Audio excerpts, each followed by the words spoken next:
আসসালামু আলাইকুম। Welcome back to SM crypto bro. তো গেমার ব্রোমের অলরেডি এলিজিবিলিটি বা চেকার অন হয়ে গেছে।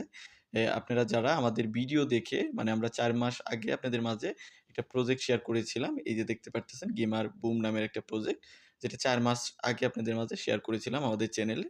তো যারা কাজ করেছেন এতদিন এবং আমাদের টেলিগ্রামে থেকে আপডেটগুলো ফলো করেছেন, তো আপনারা আপনাদের অ্যালোকেশন অলরেডি গতকাল থেকেই চেক করতে পারছেন এবং অফ চেইন উইথড্রয়ালটা এনেবল ছিল। এখন এটা অফ হয়ে গেছে। যেটার মাধ্যমে আপনি অফ চেইন উইথড্র করতে পারতেন বিভিন্ন এক্সচেঞ্জে, যেটা একদম ফ্রি ছাড়া, মানে উইথআউট ফিতে উইথড্র করা যেত। এটা আপনি ১২ টায় মানে এটা ডিসেবল হয়ে গেছে। ওইটার যে টাইমটা ছিল ১২ টার সময় শেষ হয়ে গেছে। আচ্ছা, এখন চাইলে আপনি অন চেইন উইথড্রয়াল যখন এনেবল হবে তখন আপনি অন চেইন উইথড্র করতে পারবেন। গেমার বুমের যে টোকেনটা আছে সেটা। এখন আসেন আমরা গেমার বুম যে টোকেন আছে সেটার এলোকেশন নিয়ে একটু কথা বলব।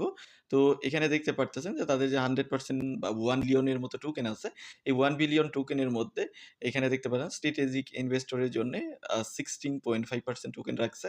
টিম অ্যান্ড অ্যাডভাইসরের জন্য 15% টোকেন, ফাউন্ডেশন এর জন্য রিজার্ভ রাখছে 10% টোকেন এবং ইকোসিস্টেম গ্রোথের জন্য 16% 26% টোকেন রাখছে। মার্কেটিং অ্যান্ড পার্টনারশিপের জন্য 7.5% টোকেন।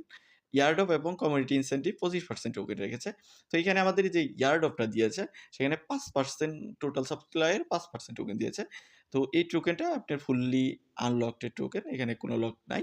তো এই টোকেনটা পেয়েছে কে? আমরা যদি দেখি যে এই টোকেনটা কে পেয়েছে? এটা পেয়েছে হলো এই যে এলিজিবিলিটির যদি ইনক্লুডেড ক্রাইটেরিয়া দেখেন, জেনেসিস বুমবার এনএফটি হোল্ডার আছে তারা পেয়েছে। গেমার বুমের অ্যাপ মাইনার্স যারা আছে তারা পেয়েছে। Web app active user check ins যারা করেছে, অন চেইন অ্যাক্টিভিটি যারা করেছে তারা পেয়েছে। দেন পেয়েছে টুইটার এবং টেলিগ্রাম এবং ডিসকর্ডের কন্ট্রিবিউটরস যারা আছে তারা পেয়েছে এবং বাগবান্টি এবং আপনার আর্লি টেস্টার যারা ছিল তাদেরকে এই 5% টোকেন দেওয়া হয়েছে, যেটা হলো 50 মিলিয়নের মতো টোকেন। তো এখানে নিচে কিন্তু আমি দিয়ে দিয়েছি, দেখতে পারতেছেন 1 বিলিয়ন টোটাল সাপ্লাই।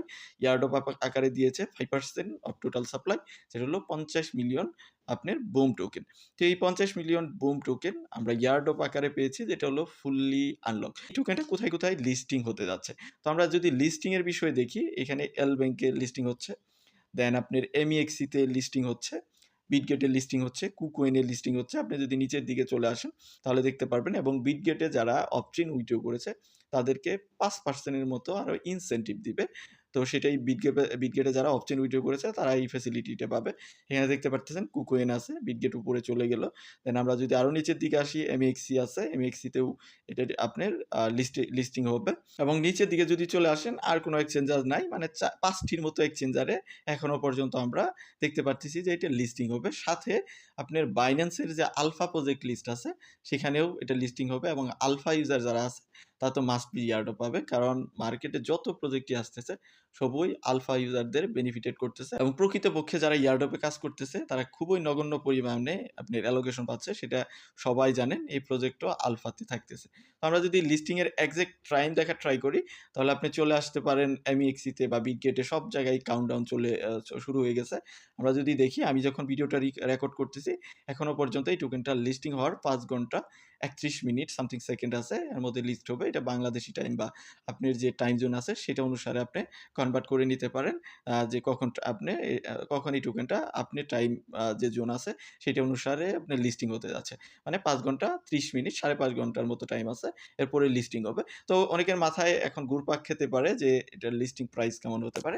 আমি লিস্টিং প্রাইস নিয়ে কথা বলবো না, কারণ এই প্রজেক্টটা বাইন্যান্সের আলফা লিস্টে আসতেছে আর আলফা লিস্টে যে প্রজেক্টগুলো আসে সেগুলোর ইনিশিয়ালি প্রাইস তেমন একটা ভালো থাকে না। পরবর্তীতে যখন বাইন্যান্স তাদের ফিউচার মার্কেটে লিস্ট করে বা স্পটে লিস্ট করে তখন হয়তো প্রাইজের একটা কিন্তু স্পাইক দেখা যায়। যেমন আমরা দেখেছি মিমিকোরের এম টোকেনটা, সেটার প্রাইস কিন্তু খুবই কম ছিল।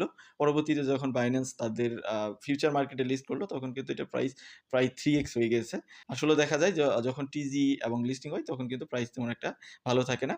তো আমি আপনাদের কাছে জানতে চাবো যে আপনি কি মনে করেন এটার প্রাইস কত হতে পারে? অবশ্যই আপনি কত অ্যালোকেশন পেয়েছেন সেটা ভিডিওর কমেন্ট সেকশনে জানাবেন।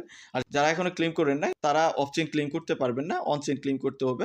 তার জন্য আপনি আমাদের টেলিগ্রামে আপডেট থাকে। যখনই অন চেইন ক্লেম শুরু হয়ে যাবে তখন আমরা আমাদের টেলিগ্রামে আপনাদের আপডেট করে দিব। সো টেলিগ্রামে জয়েন থাকেন। এর বাইরেও যদি আপনার কোনো কোয়েশ্চেন থাকে বা সমস্যা ফেস করেন তাহলে অবশ্যই ভিডিওর কমেন্ট সেকশনে জানাবেন। তো ভিডিওটা এতটুকুই, দেখা হচ্ছে নেক্সট ভিডিওতে। সে পর্যন্ত আমাদের সাথেই থাকুন।